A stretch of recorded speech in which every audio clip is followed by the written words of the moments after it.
Please be seated.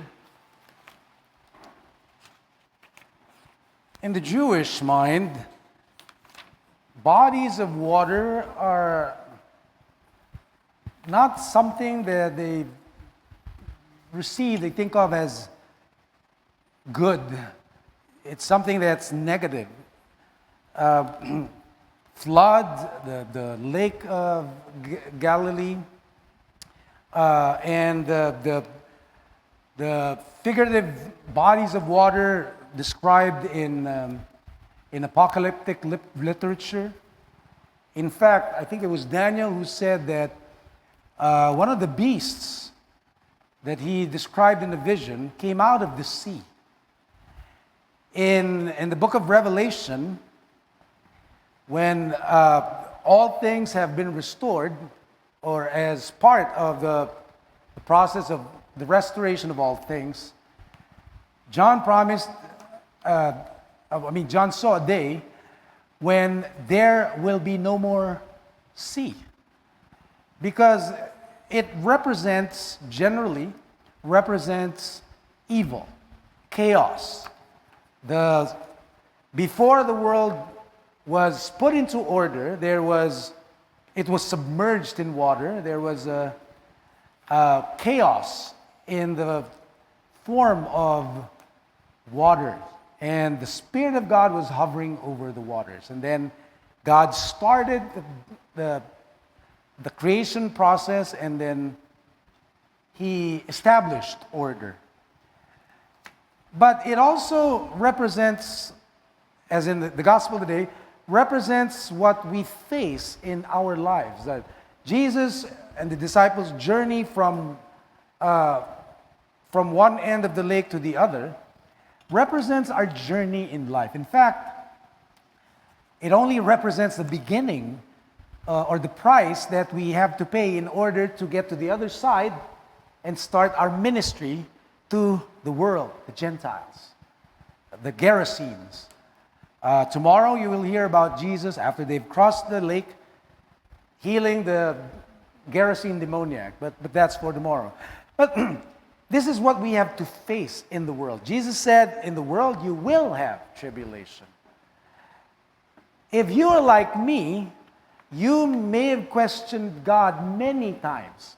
Why do there have to be tribulations and chaos and disorder and evil and hatred and warring and quarreling and envy and lust and all of these things in the world?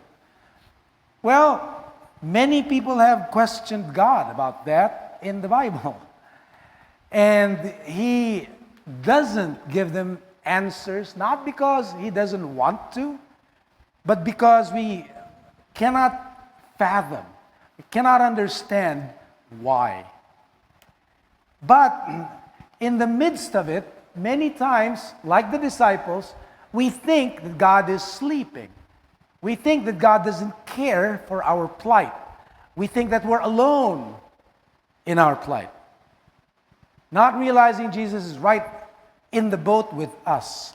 Reminds me of the conversation between the two thieves on either side of Jesus on Calvary. The one thief, the bad thief, said, "If you are the Christ, Son of God, use your powers and get us and yourself off of this cross." And the other said, don't you have fear of God? This man doesn't have to be here. He doesn't have to suffer like us, our suffering, but He joins us. He joins us. And that's, to me, the best explanation of, not explanation, but that's the best defense of what is called the theodicy. How do we defend the goodness of God in the face of the evil that we experience? Well, we cannot explain the evil. What we can be assured of is that God goes through life with all its tribulations with us. When we go through the valley of the shadow of death, He's with us. which is why we don't have to fear. Of course, we will tremble. Of course, these things will affect us. But our encouragement is that God is with us. He doesn't have to, but He's with us because He loves us, because He wants to identify with us, because He wants us to conquer with Him, which is what Easter is about, right? And so I don't know how many people I've counseled about this. When people are hurting, if we just are honest, it's really difficult to explain why they're going through what they're going through. But they're all part of life. And one day, like I mentioned earlier, there will be no more sea. There will be no more tears. But this side of the restoration of all things, we go through them. But again, the promise of God is He will be with us, and we will be more than conquerors with Him, through whom we can do all things. I would like to leave us with the question of Jesus. But before that, let me try and make us all realize this. Jesus is in the boat with us. Jesus with flesh and blood. Jesus not a spirit. Jesus who also breathes oxygen. Jesus who also, if He goes underwater, will drown. Jesus who also, if He's in the water and there are waves pounding on the boat, will also get wet. He is with us, experiencing these things with us. If we perish, He perishes with us. In fact, He did. He died for us. But He will ultimately not allow that to happen because He's the Lord of life, and He is the one who delivers us from the snares of death.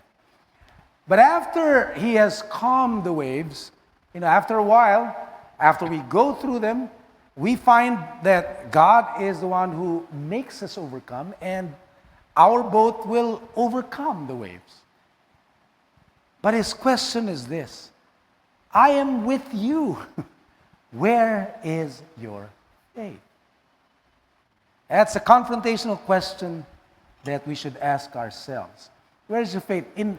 That's the right question to ask. Not, why doesn't God care that we are perishing?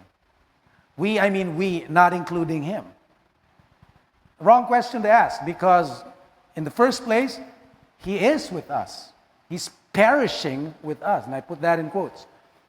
But God's more important question is, where is your faith? In the midst of all of these things, we should remember the right question to ask is, where's my faith? How can I apply my faith through this? How can I prove Jesus with me makes me more than a conqueror? How can I prove that I can do all things through Christ who strengthens me? And that's our encouragement, because God will never leave us nor forsake us. Though this world with devils filled should threaten to undo us, we will not fear, because God is with us. And one little word shall fell the enemy that causes all these things and tries to destroy us. Our God is good. He has conquered. We are set free. And we should believe that even though we walk through the valley of the shadow of death, we don't have to fear, because He is with us and He comforts us. Life may, at this point, not be ideal, but until the restoration of all things, we can be assured the Lord is with us, and we can count on that. That's the way it is in the kingdom of our God.